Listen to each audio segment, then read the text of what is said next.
Welcome to Augie's instinctive flying method of learning radio control helicopter flying. This method uses the subconscious part of the brain, the one that controls the reflexes such as fight or fly, and the one that controls the muscles when you are standing and when you're moving or doing sports and things like that. So this is what the method is about. The method has been in use for many years, and I am now publishing this because it seems that we need to have that method out there for people that are stuck in a certain level and they cannot progress from the normal flying to 3D flying. So this part of this method, this is the first part, is simply to tell you how to adjust your helicopters so you can be ready for the method. This is not at all the flying portion of the method. The flying portion will start during the spring fling fun fly in 2021.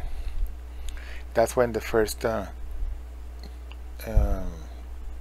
flying episode where we train how to fly using the method starts. Alright, so right here we are on AccuRC 3.0. So let's get started. So first thing that you want to do is make sure your transmitter is actually working, right? You have in this case you have in my case, for instance, here you can select what transmitter you have and add it. When you see plus, it will add a transmitter. So I already added the V control, the Interlink Elite, and the Spectrum, which are the ones that I use. The one that I use for simming is actually the Spectrum. Sorry about that. And the Spectrum that I have is actually a little bit banged up, and the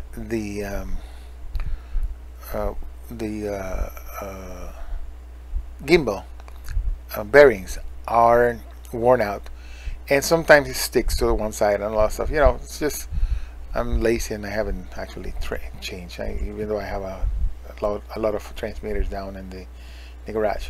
So anyway, so we have transmitters, so I selected Spectrum, and now you go to the device. So it's pretty simple. They did a very good job on these input settings, where you have select the helicopter, plane, drone, car, whatever. In this case we have plane, helicopter, which is the one that we use. So first thing you need to do is make sure that you see all these things are moving. Move your sticks, everything that it moves, move the switches that you want to move the other switches. For instance, this is rescue, this is throttle hold, this is collective, and let me see what else is here. Yeah, this is the one that I use for reset, but unfortunately the reset is not available, as that you cannot assign a reset to the switch, which I have asked several times the people at AccuRC to add them, and they have not done that yet. I hope that they do it soon, because it is really needed for resetting quickly and not having to wait too long. So anyway, so going back to this thing, so we have throttle here, right? So what you do is on this one you have axis 6 that moves when I move the throttle, right? And you want to assign that to both throttle and collective pitch. So let's put that on the collective pitch, okay? And now let's put that also on the throttle. Now notice something, right? Now the throttle here moves. It did not move the collective, but it moved with the throttle. Now the thing about it is that it's kind of confusing, because throttle doesn't actually control throttle when you're doing governor mode. So this one is good to set it up like this for the pitch, so you can see this stick moving, right? But not for the throttle. The throttle will be set up in a different screen, okay? The actual value of the setup of the throttle. So here it is, and then we go do the same. You move the aileron, axis 1, so you assign the aileron to axis 1, and then you check and see if it moves correctly. If it moves backwards, you simply go like this, and it would do that, the opposite. But in my case, I'm good with this, okay? So up and down, right and left, so far. Elevator is number axis number 2. So you assign elevator to number 2. Check that down, pull and push is correct. So you don't have to do reverse on that. Okay, the next one is rudder. The rudder in our method, we don't call it rudder. We call it the far and near stick. So your brain understands it in a different way, and that will be obvious when we do the flying, the controlling of the left stick when you're doing flying, when you're flying upside down, reverse, backward, forward, and all that stuff. Because in all those situations, you have that near far stick application. So rudder again, axis 4. You can see here axis 4, right? And apply rudder here. So left, yeah, it moves left, right. So this is correct. Now notice that there's a whole bunch of things that move here, right? And those, notice that they are not here because they're going to be assigned to buttons, right? So the buttons are assigned here. The wizard, just ignore it if you want. And this is where we assign the buttons, right? So the first 3 here are the modes, mode 1, 2, and 3, or back 1, back 2, and back 3. Okay, and they are done in a way that let me move them away so we can actually do the adjustment. Okay, so they are done in a way that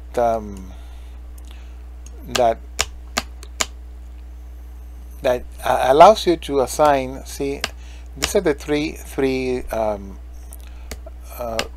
pulse width. That's what you're adjusting here with the switch. The 3 pulse widths of the mode switch, the flight mode, the banks. In my case, I have the bank switch on the left side of the transmitter, the second from the bottom. So that's, you have the back one and that I use for rescue. The next one will be the mode, the back 1, back 2, and 3. Okay. Regarding the rescue, I want to make sure that you guys understand that rescue is actually something that you should use. Why is that? If you have a problem with rescue being an issue, somehow, if you feel that you are not masculine enough because you're using rescue, you have a different problem that you need to look for. You need to look for therapy to fix, because it's not an issue about flying helicopters. Because this is the problem, right? You have a technology that is available, right? And because that technology is available, you are supposed to use it. If by any chance you make a mistake and harm somebody, the law will apply to you, saying if there was a way to avoid that and you didn't use it, you are responsible for that damage. That's what a judge will tell you, and the prosecution will do that to you, and you're gonna end up way worse than, because there is willful intention of not using it. You are aware of something like that. Number 1. Number 2, you save your helicopter and you save money. So unless you are a millionaire, it's always good saving money. Also, millionaires didn't becoming millionaires because they were wasting money, so they would also use that. Harm to people, harm to property, and all that. It's actually why this is important. Additional to that, it gives you a freedom, and this is the part, this is the psychological part that's important, a freedom to try stuff and have the same security feeling that if you get in trouble, you can flip the switch and get out of that same way you have on a sim. And if for some reason that doesn't seem manly enough for you, again I tell you, you need to talk to a therapist, because that has nothing to do with a hobby, nothing to do with anything but being dumb. That's plain what it is. So please use the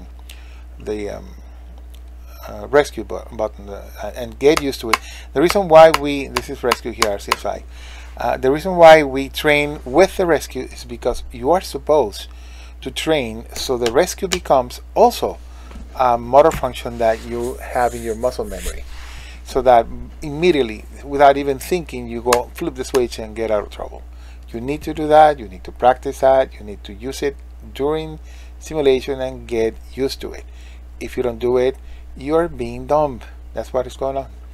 Alright, so let's go back to the thing here. RPM 1, 2, and 3. So the way you get this thing to work is pretty nifty. Look at this. I go like that, it became green. That's amazing. See that? Now it's green. Pretty cool. Because that means that within this section here, when the pulse width, that here, when it reaches this, within this window here, you're gonna activate this thing here. So here we have axis 3. I already selected axis 3 for that. Same in this other two, because these are the 3 RPMs that I'm controlling with that switch. And now we go and do the mode 2. Okay, so mode 2 is here. Guess what? Mode 2 is here. So you go, and now this is the one that is green. The other ones are black. So this one is green, this one is black and black, so that means this one is selected. This one is green and black, this is selected. And the third one is this one, so let's also do the same thing. So one thing that is really nice about this thing on AccuRC is that this method of doing this is pretty clever for one reason. Okay, in this case it doesn't apply to helicopters, but it's interesting to know how it works. So if it ever occurs to you that you need that, you might as well know how to do it, right? So let's say that I have an airplane, right? And this one here is flaps. This one here is retract. Okay, so let's say you got on switch 1 and you want to drop the flaps, but now you're close to the runway and you want to drop the gear, your landing gear. But then all of a sudden now you don't have flaps and you don't want that. So this is what you do. You say, okay, I'm here and here I want to add flaps. This is what you do. You include flap into the window, and guess what? So you got flaps, landing gear and flaps, and now you have those two connected. So see how clever that thing is. So in other words, the selection of this, let me put it back on that so it selects only one. The selection of this allows you to do combinations that are really clever. So this is a very good approach, and I would actually think that this should actually go on radios. When this approach is actually good, and a good approach to use on radios, on regular radios too. And if they have a patent or something like that on this, simply license the technology, the intellectual property, and let radio companies do it. Right, so throttle hold, again, my throttle hold switch is this one, so it's going to be axis 3 that I'm moving. And notice that I assigned that to throttle also, to RPM, or throttle, because I wanted to use it so I can also turn off the RPM. By turning off the RPM, look at this. I'm not, when I'm flying right and I turn throttle hold, they come out of the RPM locations and turn off. So throttle hold here is again channel axis 7. See, axis 7 here. Sorry, hold on. Axis 7. Okay, and it also moves axis 3. So my mixer, my definition in my radio has these two actions for this switch. The switch goes to this location and also sets the axis of the RPM to where there is no RPM defined, so 0 RPM in this case. So throttle hold is that. Now dual rates, no, we're not going to do that. Ground light, so an important rescue, yes, again, I'm going to say this one more time. Rescue, in my case here, if you don't use it, you are simply being dumb with your own life, with the life of other people, responsible with other people. And again, if you have a manly problem with not being able, not using your throttle because you don't think it's manly enough, believe me, you need you have a different problem. It's something that's better to call a therapist and do that. I'm going to drill this to everybody's brain so they learn it. That rescue is not, it should be something required even by clubs, that you need to have rescue to fly, because a helicopter is a flying guillotine, it's a flying lawnmower. You don't want to have this thing hitting somebody because you didn't have a stupid rescue, which is nothing. It doesn't cost anything. If you don't have it, it's activated. If you have it and don't have it activated, you're an idiot. If you haven't purchased it as an upgrade to your flyerless software, you're being irresponsible and you should get it. Okay. But anyway, so next one, calibrate. Now that we have the thing is moving, see, now we have now we're going to calibrate the 6. That means we're going to tell the simulator where the centers are. So you go here, please center all your sticks and switches and okay, switches, centers, center, center, center, center, center. Okay, and the sticks.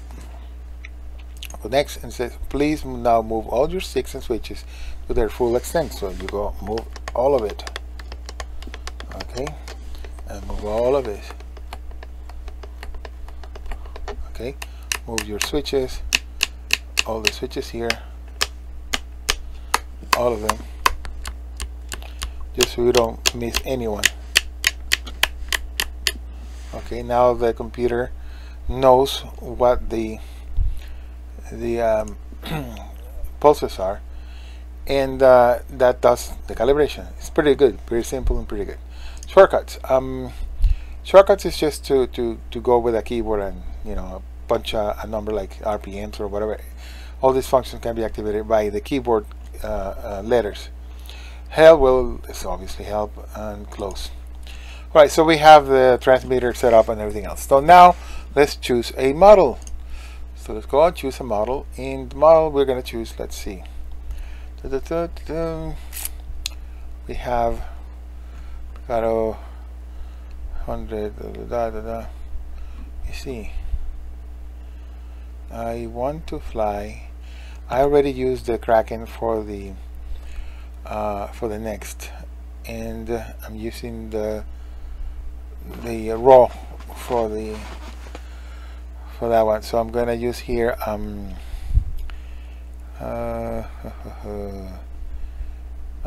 yeah, actually the Protos, I think it's the one I had. Let me see, Protos MP, Protos Evo 700X. Oh, Evolution, yes, that's the one. I love this shape. Yeah. Here I had it. That's fine. So fly that. So let's connect. Let's get this one here, and use the. That's how you select the model anyway. And this takes time to load this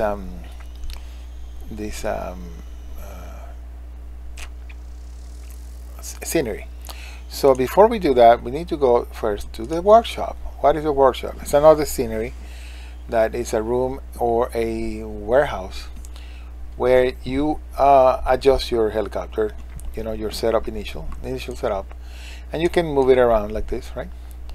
And we can look at like this is the way I'm gonna do it right now. So on the left side here you have components, right? And for this particular purpose, like I said before, this is not a full setup video on the AccuRC. There should be plenty of those out there. This is for the setting it up for the instinctive flying technique. So anyway, so here are canopies, batteries, dampeners. You want to make it hard dampener because we're gonna do 3D, so that's what you want there for the method. Cosmic, whatever, that's fine. Cancel that. RPM 1. Okay, remember that we have these 3 positions on the switch, right? So RPM 1 will be the first RPM. RPM 2 will be, so this is the number here, 1400, 1700, 2050, and you adjust it by sliding this back and forth until that's done. Right, so that's the ESC. Now, the flavorless unit, we're gonna come to this one at last, because I want to go over. So this here are, you select all these things depending on what you want to do with your helicopter. I recommend you to just leave it as it is, you know, because they do have, you know, like the airfoils of the blades and everything else they have in the physics engine. They simulate the airfoils and that kind of stuff. So you might as well just leave it, you know. What we want to do is feeling and adjusting according to our feeling. So all of that stuff, you know, tail, all of this stuff is just simply just, you know, change it if you want, but it's not important for the method. So now here we are with the nitty-gritty. This is the one thing that it's the one that we need. So we have M1, M2, M3, M4, blah blah blah, going on, all of the things, right? It looks like it appears to be a daunting thing to do, but it's not. Right here we have the one thing that matters to us the most: cyclic agility. That is simply the number of RPMs, or the number of of turns per second that your helicopter does. In other words, is the rolling or flipping speed. So if you flip fast or slow, you can adjust it here. I'm not going to do it here right now because this also shows you can bring this thing up when you're flying, not on the, so because right here I'm not going to be able to take off and roll or do, so I'm not going to do that here. This is a very important thing that this simulator has. I also found the same on another video that I'm doing for another simulator. So it's pretty cool that they have this this here, and this is pretty much the integral. In other words, the heading hold of your helicopter. The heading hold is the thing that keeps the helicopter from moving. Same as the tail, right? So it's a very interesting thing that we'll go over that when we get there. Self-leveling gain. This is simply when you use a rescue, how much gain you want to have on the self-leveling. Governor collective adjustment. This is something that is not really real, in the sense that this doesn't happen in real life. This is something that they use, I think, to help people learn, but that's not something that we're going to use. I normally set it up to 0, but for now I'm going to leave it as it is, and this is what it is, right? If you have, let me see the definition here. If you have it says sets how much control the flavorless unit has over the applied collective pitch in reference to governor RPM. It allows the flavorless unit to reduce collective if the RPM drops through overloading the power system. Setting it to 0% will disable this feature. So what happens in reality is that when you bug your motor, the motor bugs. That's it. You know, you lose head speed, you lose tail authority, the thing starts peering like crazy, and you crash. And that's something that you want to learn to avoid. That's why I put it here normally for setting up for the instinctive flying, because you want to have a really something that matches reality. So that's the way you do it. So next thing, you have M2 here.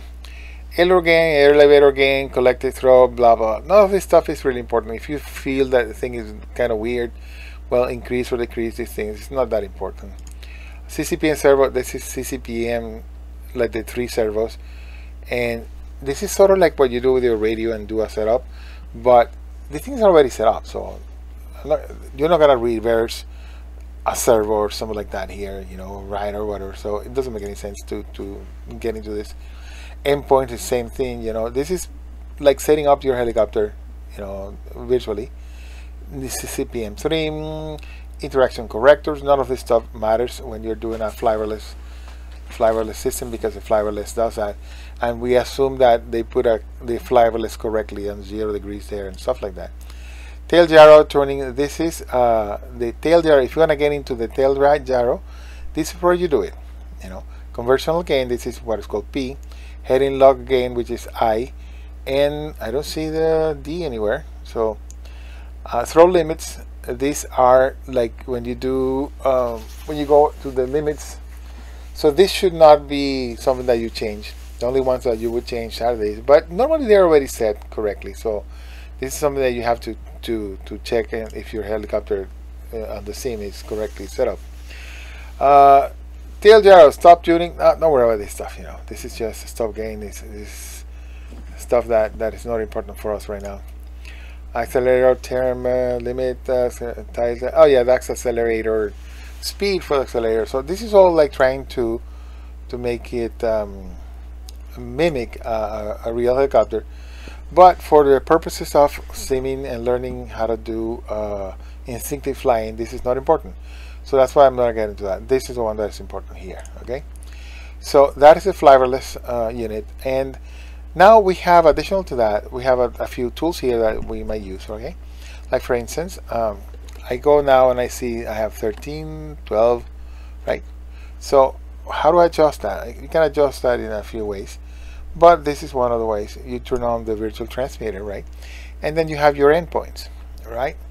So under endpoints, when you go to a certain spot like that, or let's say, well, that would be the collective, right? So the collective, I want to add the bottom side. So collective, is that collective?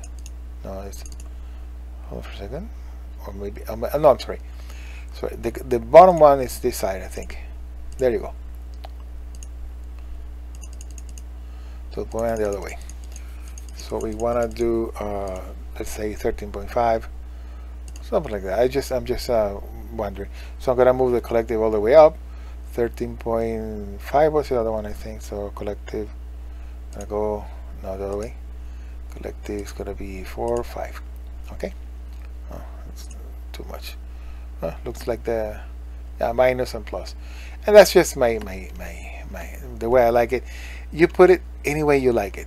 If you want to fly 10 or 12 or whatever, it is not important. When you're flying instinctively, your body adapts to whatever you're doing. And also over here, by the way, if I switch the hold on for a second, let me get out of that. Actually, it's not active on here, but it's active when you're flying. So again, the virtual transmitter allows you to do these changes. Subtrains and things like that are not important. Reverse, I'm assuming you already have it right. Mixed gains and things like that. Throttle curve, that doesn't apply because we're not doing we're not doing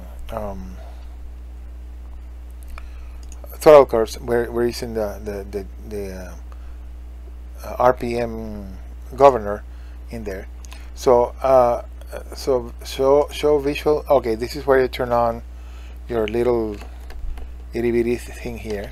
Okay, and this is the canopy on. Pitch gauge is the one that we just used. So good. So we're good. We're set up correctly here.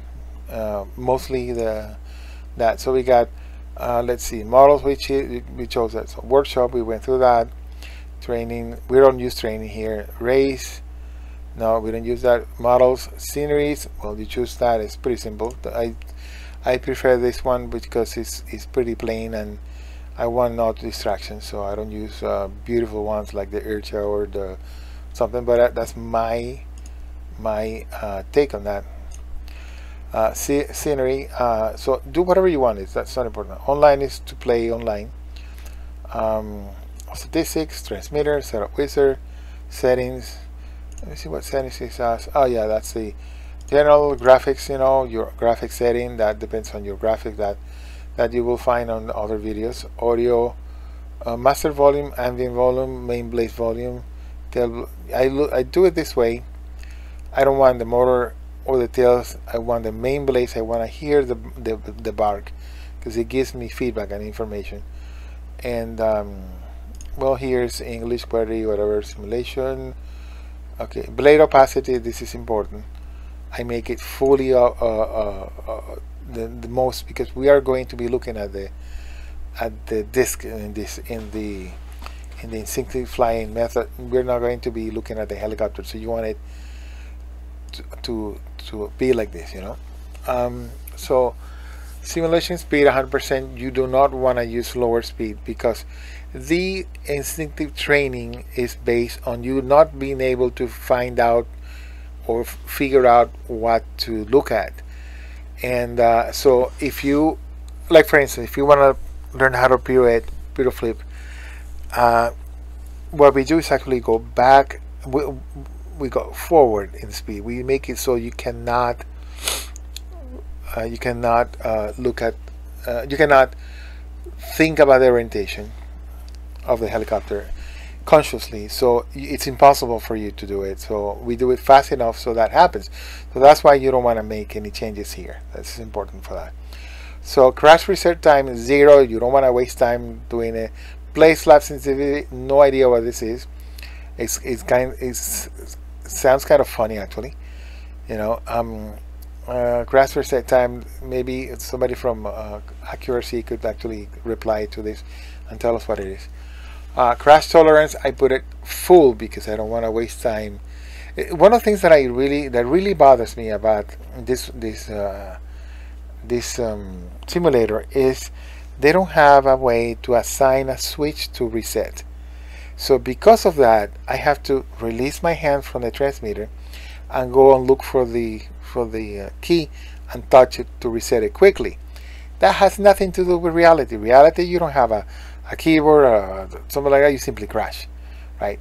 And if you were to do full simulation, you would have to force the person that is using that to walk up to the way to the crash site, pick it up, fix the helicopter, and then put it back and start up. So obviously that makes no sense. Same way, this makes no sense that I have no way to reset the helicopter from the radio. And especially because if you're flying VR, like I'm flying all the time, you're for instance standing in the middle of the room and you want to reset quickly, and you have no way to go to a keyboard and start looking, you know, fishing for a stupid space bar or something like that. So the need for that has come. Please add it to the goddamn simulator, please. Okay, so crash tolerance like that, because we don't have that. Full control simulation, the aggressive validation, that's fine. Data doesn't matter. Close. Okay, so settings, scenery, I think it's all right. So we're going to the flying thing. The flying part of that, the setup. This is what, when you're going to know how to adjust stuff on the helicopter. So this is what you do. You go here, see this thing here. Remember I told you I could bring it up again, so here it is. So first you got, keep in mind, because I'm moving the mouse and doing stuff like that, I will simply take it off, put a certain thing, and apply the things. I'm not going to be controlling much of the stuff. So it will go away, it will flip, it will do stuff. Because what I want you to pay attention is this, you know, the things that we're doing here. So cyclic agility, right? So let's say we go out and see how the ability, what do you call that? Let me go to, I'm sorry, RPM 3. Okay, so here is the ability, right? I'm sorry, the speed of the cycling. Like I said again, I'm not gonna be paying attention to whether it comes towards me or because that's not the purpose of this. So I'm gonna put it low so you can see what the difference is, right? I'm sorry, you know why I didn't take it? Because I didn't click apply. Okay, so you have to click apply for it to take it, right? So I go now and see how it went way slower. Okay, so that's what you do on these controls, right? So you can go super fast. Okay, apply. I'm going to show you, and that's what you do. See, that takes time for the thing to do that. So it's way faster. See that? Okay, so flyerless. Okay, stick exponential. Well, There is something I spoke about this in a video. Let me reset the thing so we go back to. I spoke about this in a video that I did with the VVAR control. Even though that might be a video with VVAR control, it actually applies to all the radios because we're talking about this, right? So you have cyclic agility, right? So this is what happens, right? Most people do this mistake that they go 30% or something like that. Let's say 37, whatever, some number there. And you have your cyclic normal like around here, let's say. Okay, apply that, and then this is what happens, right? In the middle, they feel that it's not too fast. Actually, let me turn the visual transmitter on. Okay, it is not fast enough. Notice that in the middle. Okay, and now look at the speed at the top. You know, way faster. So what happens is they find. I'm going to exaggerate so you can appreciate the differences. You know, over here, let's make it so that you can see quite a bit. You know what I'm talking about, right? So notice this, right? I'm at a certain point, right? And even though I move the helicopter like a lot, right? It doesn't flip. But if I go to the end, then all of a sudden you have full speed up. So this is what happens, right? People take the flybarless unit and they say it's not moving fast enough. And instead of changing the expo, they start increasing agility, you know, let's say up to here, right? And then now that agility gives them what they want, which is more response around the center, right? And they say, oh, look at that, pretty cool. That now I have the speed. But this is what happened. Now you have a crazy speed that will bug your motor. Okay, so that speed is too much. So this combination of things that you do with that are important. In my case, what I do is I go to 0. You can actually do 5 or 10, whatever you like, and then I adjust simply this. This is the only thing that I need to adjust. And then what happens is that now I have the control everywhere, you know, the same response everywhere, and I have it here, okay, and I have it at the end. See, it's equal, it's the same, whether I'm in the middle, something like that. So I don't have to be figuring out what way and which way I have to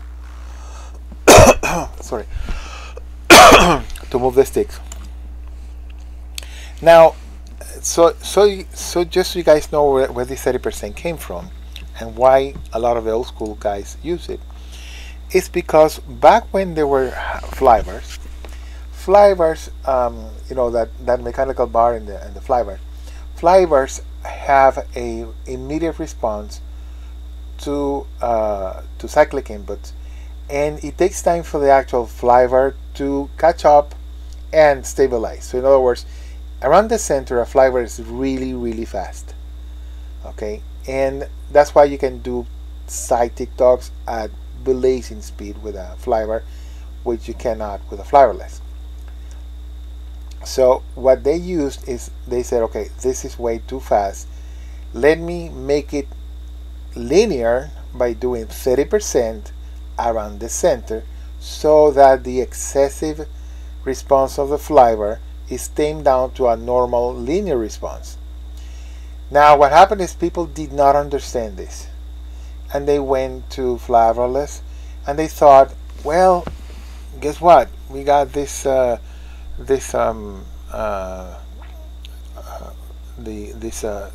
expo in the stick, and it's not really doing what I want. So they come up with something called paddle simulation. Paddle simulation is exactly going back to that. You don't need to do that. You simply have to go and go to the explanation, put it on 0, and you have a similar effect. It's not exactly the same because the paddle simulation is a feed forward. In other words, it gives you, if you move a little bit, right? Like let's say you move a little bit here. Look at the stick, a little bit, right? Don't pay attention to the thing going crazy because that's not the purpose. Actually, let me turn off the okay. So move a little bit here, right? Because the flybarless system has an acceleration sensor for the stick. It finds that you're moving the stick, and it says, oh, it needs some help.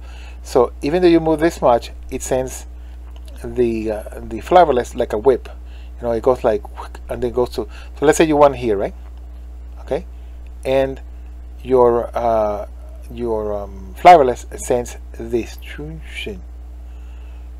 See, so that's what is called a feed forward. So that's what paddle simulation is, and it will make crisp that, and that's exactly what a flybarless would do. The flybarless would overreact in the middle, and then calm down. So that's what this paddle simulation is. And but you can get something similar with the stick expo, making it 0. I do actually use the paddle simulation in my VBark that has that, because I also like the effect of the flybar, and it makes me feel like I'm flying similar to the flybar, but not as good as the flybar. Definitely the flybar is a much more enjoyable response than the flybarless. I know people are gonna try to crucify me for that, but you guys haven't flown a flybar, so you should just shut up and, you know, get a flybar, go fly it, and figure out whether I'm right or not. And you know, it made it very easy, and I'm not complaining about that. But you know, it's just a taste. Anyway, so that's what it is. So, integral discharge speed. This is what I said before. This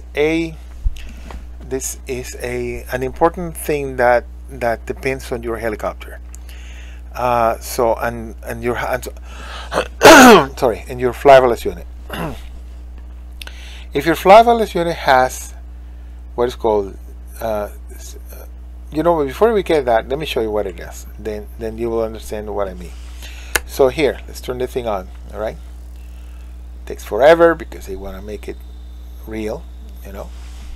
Okay, so this is what happens, right? Let's say integral discharge speed, right? I'm going to, so you see the difference. So I'm going to put this thing here, right?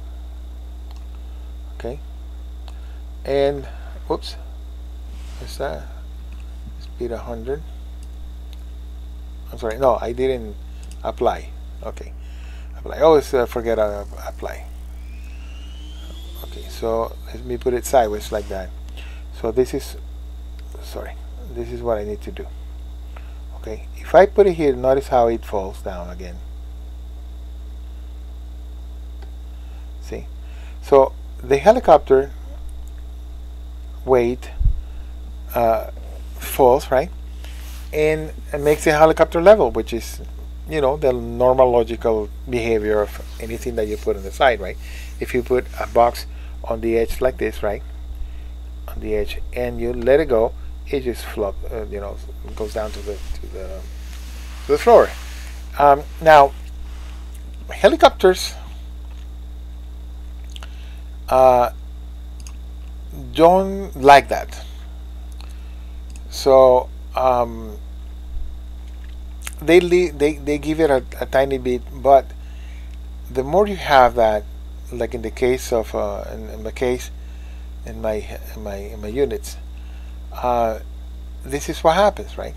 You put 0. So I'm sorry. So this thing that is happening here is that it is discharging the heading hold gain. In other words, it goes like this, right? And it's discharging, and it comes down to the ground. So the heading hold is not holding, in other words, which is, some flybarless have that philosophy. They like it like that. Some flybarless don't have it, you know. So some other ones have it adjustable, so you can choose yourself, you know. Now on the integral discharge speed, when you go to 0, this is what happens, right? You go like this, right? I'm sorry, I have to apply. I always forget about that. This is annoying, you know. I really don't like the fact that I have to apply and do stuff, but there's a reason for that, you know, because you can do a lot of changes and then apply a single time. So anyway, so you have that here, right? And notice now that if I release a stick, the thing stays there, and now you are like, sorry, you are like Tarek. This is Tarek's maneuver. Tarek's maneuver is just that, you know. You have helicopter has zero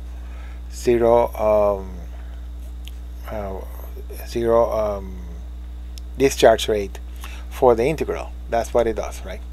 So that's why I leave it at here, which is the way I like to fly, and looks like Tarek also likes to fly like me. And I stays wherever, you know. And why is that important? Because when you fly it with that, maneuvers are way more stable, easier, track better, and all of stuff, because your disruptions are not are eliminated by the heading hold that you have on the head, which is the same as remember when you say constant pirouetting speed.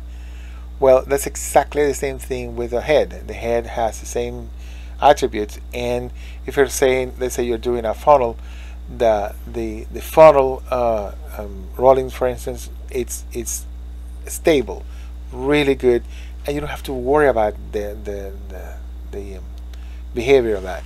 So units that have that feature are flybarless units, give you an advantage, and they fly better, and they have things that a lot of people, you know, talk about things, but they haven't tried them all. So you try them all, and then you choose, okay, I like this one, I like that one, and all that. So your choice depends on your experience on that. But this is the setup for the instinctive flying, and this is what you do when you have a certain flybarless unit that has that. You have to put it wherever your flybarless unit is, so that you actually get the behavior that your helicopter has. Okay, in my case, I put it here because my flybarless unit has 0. If yours is different, you simply do that test with that, you know, and you know, put the things like that and wait and see what happens. You know, if it starts coming down, notice the speed, and then you come back to here and then set it up so you can. So in other words, you set it up the way you need it to match your helicopter. My helicopter is at 0, so I put it there. Okay, cycle pass through. I don't remember what this is, and I don't find it important. So this is the things that you need is cyclic agility, expo, integral discharge. Aileron gain is simply the gain, like the gain of a tail. You know, it's the gain of the elevator and the aileron. This will not increase or decrease your flipping or running speed. It will simply have, it's part of the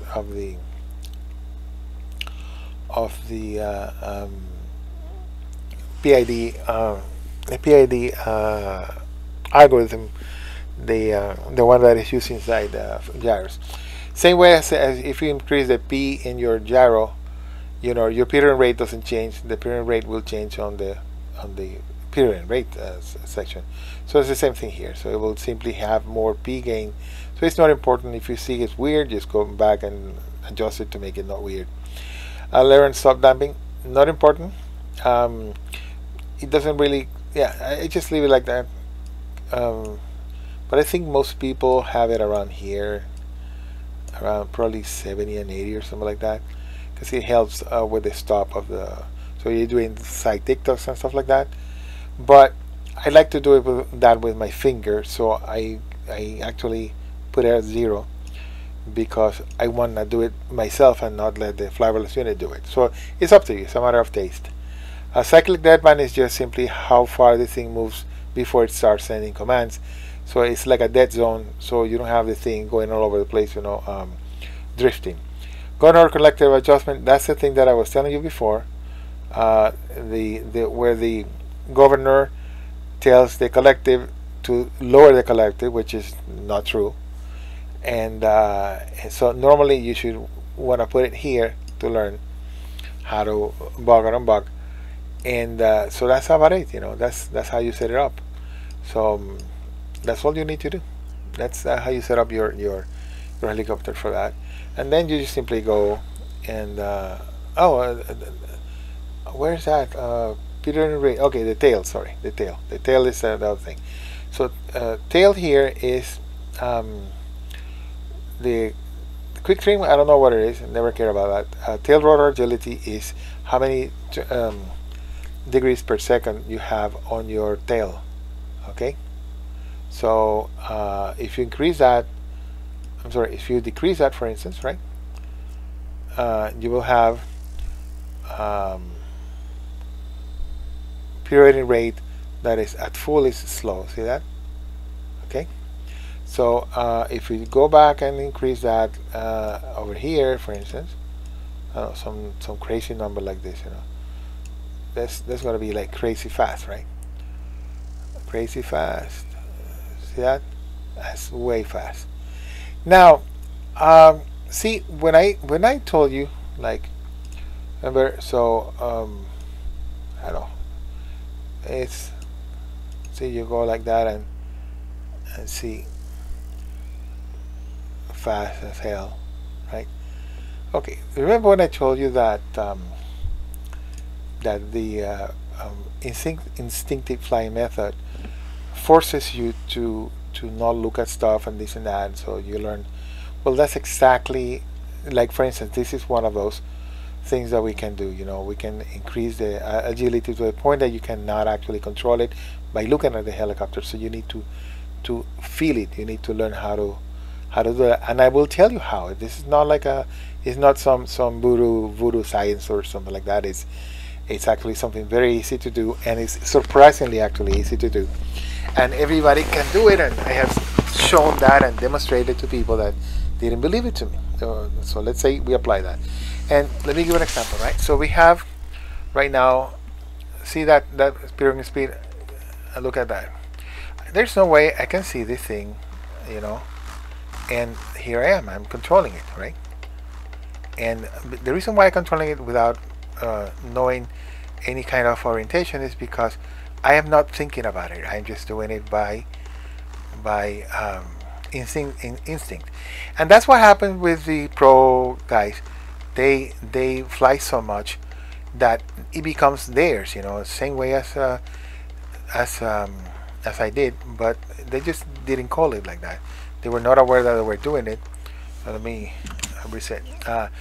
So they didn't realize that it became instinctive, and that's why they can fly like that, even though they cannot really tell why.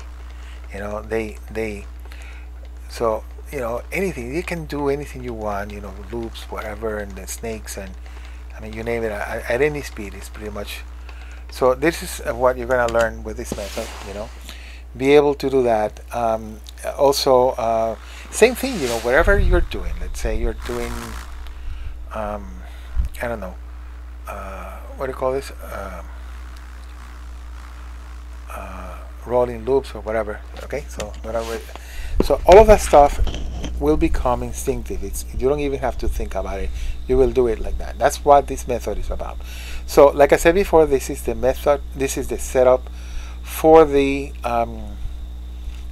AccuRC, so that you can use your AccuRC for the instinctive method, and that's it. I think that's the whole thing.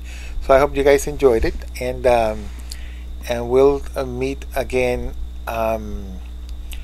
during the the Spring Fling 2021 Spring Fling, where the first episode of the instinctive flying method will be released, and that episode is going to be the easiest maneuver there is. And that maneuver is actually pure flipping. I know that thing is what I just said is a sacrilege and crazy and all that stuff, but that's it's just the truth. So you'll see that will happen. So have fun and happy flying. All right. Goodbye.